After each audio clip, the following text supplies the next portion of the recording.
Hi what's up guys, hope you are well. अगर आप लोगों के पास ऐसी पावर आ जाए जिससे आप पूरी दुनिया को स्टॉप कर सकते हैं तो इससे आप क्या करेंगे? कमेंट सेक्शन में लाजमी बताएं। और ऐसे ही कुछ हालात का शिकार होता है हमारा इस मूवी का मेन कैरेक्टर बेन। और क्या होता है बेन के साथ जानते हैं इस कहानी में। कहानी की शुरुआत होती है और हमें बेन दिखाया जाता है। बेन का झगड़ा अपनी गर्लफ्रेंड सुजी से किसी बात पर हो रहा होता है और फिर सूजी इसको छोड़कर चली जाती है। अगले दिन बेन जब कॉलेज जाता है तो वो देखता है सूजी किसी और लड़की के साथ है। तो बेन को बहुत ज्यादा बुरा लगता है। वो बहुत ज्यादा उदास हो जाता है। वो सोचता है कि ये लड़की कैसी है, कल तो ये मेरे साथ थी और आज किसी और के साथ है। इसे सूजी की याद आती है, लेकिन वो कुछ नहीं कर सकता क्योंकि सूजी इसकी कोई बात मानने के लिए तैयार नहीं होती।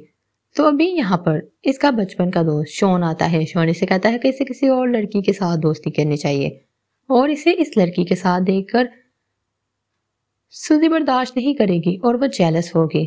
तब बैन इसे कहता है कि वो अब किसी के साथ दोस्ती नहीं करेगा क्योंकि इसका दिल टूट चुका है और इसका दिल इस मोहब्बत से भी उचाट हो चुका है क्योंकि सूजी ने इसको धोखा दिया होता है। वो सूजी की यादों में खोया रहता है। वो फिर इसको फोन भी करता है, इसको मनाने की बहुत कोशिश करता है, लेकिन सूजी नहीं मानती और वो कहती है कि अब उसका बॉयफ्रेंड कोई और है और वो अपनी जिंदगी में आगे बढ़ चुकी है। और फिर यहाँ पर बैन बहुत ज्यादा परेशान हो जाता है।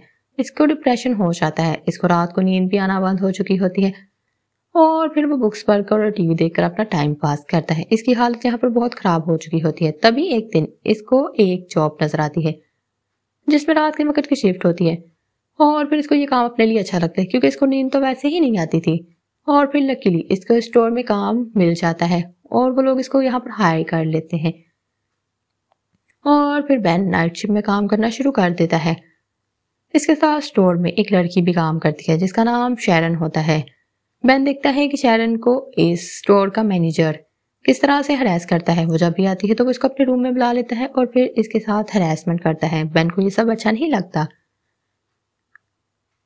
और यहाँ पर बैन और शैरन के अलावा यहाँ पर दो और लड़के काम करते हैं। यहाँ पर सुपर स्टोर में टाइम बहुत आहिस्ता गुजरता है जिसकी वजह से यहाँ पर मौजूद लोग बहुत ज्यादा बोरियत का शिकार होते हैं। वो अपने टाइम को गुजारने के लिए अजीब तरह की हरकतें करने लगते हैं। यहाँ पर शायरन भी अपनी घड़ी के ऊपर टेप लगा देती है क्योंकि टाइम जल्दी गुजर जाए और इसको यहाँ टाइम गुजरने का पता ना चले। और यहाँ पर एक दिन बैन को एक पावर का पता चलता है जिससे कि वो टाइम को फ्रीज कर सकता है और वो इससे बहुत खुश होता है। तब बैन को अपनी इस पावर का पता चल चुका होता है और फिर वो सुपर स्टोर में आने वाली लड़कियों के कपड़े उतार कर इनकी पेंटिंग्स बनाता है क्योंकि इसको इस दुनिया में सबसे ज्यादा खूबसूरत क्रिएशन लड़कियां ही लगती है।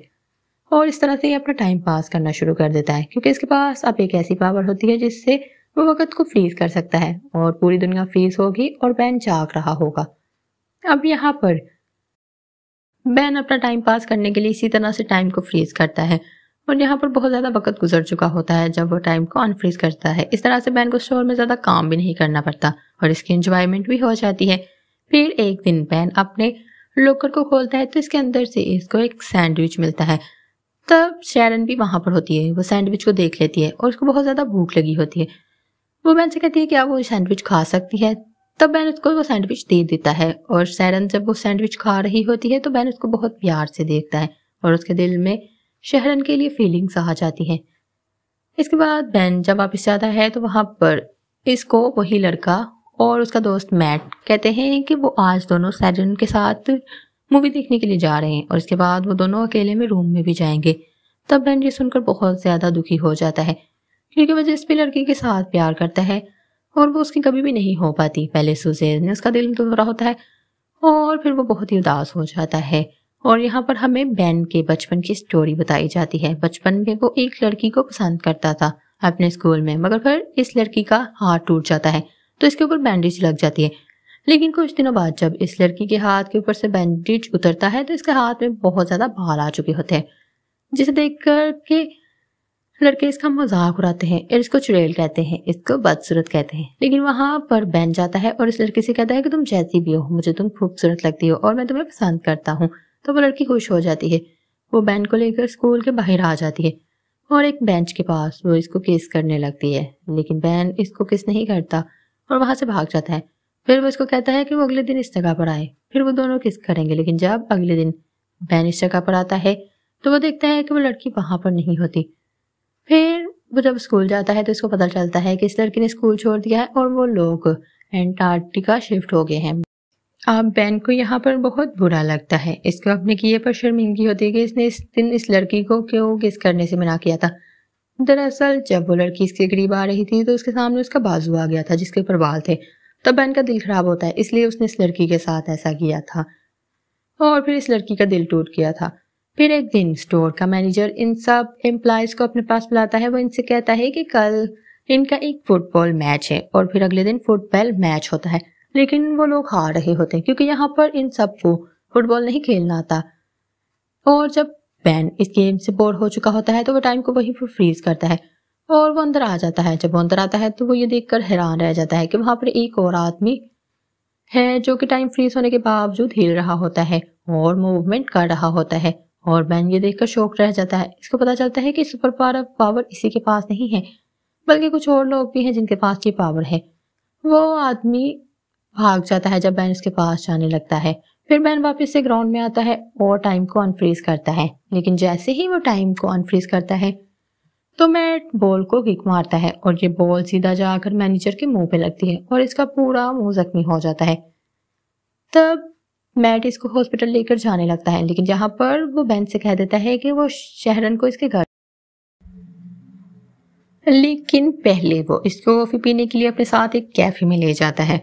वहां पर कॉफी पीते हुए बेन शैरन से पूछता है कि क्या उसके और मैट के दरमियान में कुछ है। तब शैरन उसको बताती है कि वो सिर्फ अच्छे दोस्त हैं। तब फिर शैरन उससे पूछती है क्या उसकी कोई गर्लफ्रेंड है या कोई दोस्त है। तब बेन उसको बताता है कि नहीं, उसकी कोई गर्लफ्रेंड या दोस्त इस टाइम पे नहीं है, मगर उसकी एक गर्लफ्रेंड थी जिसने कि उसे हफ्तों पहले छोड़ दिया है और फिर वो उसको उसके घर छोड़ आता है। यहाँ पर शैरन भी बेन को पसंद करना शुरू हो जाती है। फिर अगले दिन मैनेजर उनको अपने ऑफिस में बुलाता है और उनसे कहता है कि उसकी बर्थडे है कुछ दिनों तक, और वो उन सबको इनवाइट करता है और वो बेन को कुछ पैसे देता है और कहता है कि इसकी बर्थडे पार्टी में वो एक स्टिपर का इंतजाम करे। तो बेन वो पैसे ले लेता है। फिर वो अपने एक दोस्त से इसका जिक्र करता है। वो कहता है कि कुछ दिनों तक इसके मैनेजर की बर्थडे है और वो अपने बर्थडे में एक स्टिपर को चाहता है। तब उसका दोस्त उसका एक आदमी के पास ले जाता है। वो आदमी इन लोगों को एक स्टिपर से मिलवाता है। वो स्टिपर इनसे कहती है कि वो उस दिन तो फ्री नहीं है, लेकिन इसकी एक दोस्त है, वो उस दिन फ्री होगी, वो मैनेजर की पार्टी में आ जाएगी। बेन के साथ काम करने वाले दो लड़के और मैट उसके साथ प्रैंक करते हैं। वो इसको फोन करते हैं और इसको कहते हैं कि इसकी बनाई हुई पेंटिंग को इन्होंने आर्ट गैलरी में देखा है, वो लोग इसको खरीदना चाहते हैं, उनको बहुत ज्यादा पसंद आई है, वो इस सिलसिले में इनसे मिलना चाहते हैं। ये सुनकर बेन बहुत ज्यादा खुश हो जाता है और शैरन बेन से पूछती है कि वो मैनेजर की बर्थडे पार्टी में जाएगा इसके साथ। तब बेन मान जाता है और फिर वो शैरन को किस करता है और फिर शैरन वहां से चली जाती है। अब इन दोनों के दरमियान में मोहब्बत होना शुरू हो जाती है। फिर बेन शैरन को लेकर मैनेजर की पार्टी में आता है और शैरन यहाँ पर बहुत खूबसूरत लग रही होती है, लेकिन वहां पर जब बेन सूजन को देखता है तो वह हैरान रह जाता है और सूजन भी उसको वहां पर देख लेती है। यहाँ पर सूजन शैरन को देखकर हैरान रह जाती है क्योंकि वो बहुत ज्यादा खूबसूरत लग रही होती है, इसलिए सूजन जेलस होना शुरू कर देती है। और यहाँ पर जो स्टिपर आई हुई होती है वो बेन के दोस्त की बचपन की दोस्त होती है और वो उसको यहाँ पर पहचान लेता है और वो उसको अपने साथ डेट पर चलने के लिए कहता है और यहाँ पर वो स्टिपर मान जाती है। यहाँ पर मैनेजर शैरन के पास आता है। इसने ड्रिंक की होती है और शैरन के साथ बदतमीजी करना शुरू कर देता है, लेकिन यहाँ पर शैरन इसको गालियां देकर इसे पीछे कर देती है और दूसरी तरफ बाहर निकलने लगती है। यहाँ पर दूसरी तरफ सुजैन बेन के पास आ जाती है और वो उसको कहती है कि वो वापस बेन के साथ पैचअप करना चाहती है और वो बेन से मोहब्बत करती है। इसके साथ ही वो बेन को किस करने लगती है, लेकिन बेन इसको पीछे कर देता है और वो कहता है कि वो शैरन से मोहब्बत करता है। लेकिन ये सब नीचे खड़ी हुई शैरन देख लेती है और इसके दिल में गलतफहमी पैदा हो जाती है और वो वहां से जाने लगती है। ये देखकर बेन टाइम को फ्रीज कर देता है और वो सोचता है कि वो कैसे शैरन को रोके। 2 दिन तक टाइम को फ्रीज किए रखने के बावजूद उसकी समझ में नहीं आता कि वो शैरन से क्या करे, तो वो टाइम को अनफ्रीज कर देता है और फिर शैरन वहां से चली जाती है। अब बेन बहुत ज्यादा परेशान होता है। वो शैरन को मनाने के लिए इसके घर भी जाता है, लेकिन शैरन इस पे चलाती है और इसको वहां से चले जाने के लिए कहती है।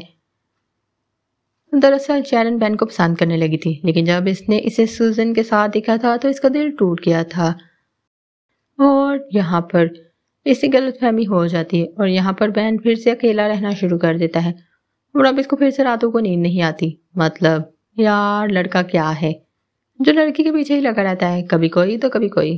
खैर फिर बैन कुछ दिनों बाद उस आर्ट गैलरी के मैनेजर के पास जाता है जहां से उसको फोन आया था, लेकिन जब वो वहां पर जाता है तो मैनेजर उससे कहता है कि उन्होंने किसी को फोन नहीं किया। तब बैन की समझ में आ जाता है कि मैट ने उसके साथ मजाक किया था।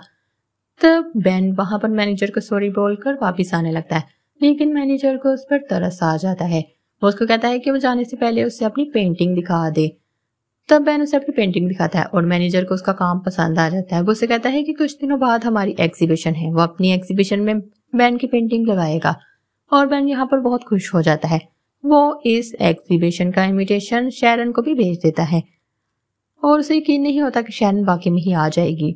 और फिर एग्जीबिशन का दिन आ जाता है और जब वहां पर उसकी पेंटिंग दिखाई जाती है तो उसका काम एक अमेरिकन पेंटर को बहुत पसंद आता है। वो मैट के पास आती है और उससे कहती है कि उसको एक एग्जीबिशन अमेरिका में भी करनी चाहिए क्योंकि उसका काम बहुत अच्छा है। तब बैन को याद आता है कि एक दिन शैरन ने उसको बताया था कि उसे अमेरिका जाना पसंद है। तब वो उस पेंटर की ऑफर मान लेता है और तभी यहाँ पर शैरन भी आ जाती है और जब वहां पर वो अपनी पेंटिंग्स देखती है तो वो बहुत खुश होती है। यहाँ पर बैन भी शैरन को देख लेता है और वो देख लेता है कि शैरन को उसका काम पसंद आया। वो उसके पास जाता है, तब वो शैरन से सॉरी बोलता है और उसको तमाम बात बता देता है। तब शैरन भी उसकी बातों पर यकीन कर लेती है और उसको माफ़ कर देती है। तब दोनों एक दूसरे से मोहब्बत का इजहार करते हैं और बैन शैरन से पूछता है कि उसको उस पर यकीन है। तब शैरन कहती हाँ उसे उस पर यकीन है। तब बैन उसके पास जाता है और उसको किस करता है। उसके साथ ही वो टाइम को फ्रीज कर देता है क्योंकि अब यहाँ पर बैन ने शैरन को टच किया हुआ था, इसलिए वो फ्रीज नहीं होती और वो सबको फ्रीज देखकर हैरान हो जाती है। तब बैन उसको बाहर ले आता है और यहाँ पर बहुत ही अच्छा माहौल होता है और इसके साथ ही ये मूवी ख़त्म हो जाती है। असल में ये एक कॉमेडी और फैंटेसी मूवी थी। आपको कैसी मूवी लगी? और एक शॉर्ट रोमांस लव स्टोरी थी। मूवी कैसी लगी ये बताइएगा ज़रूर।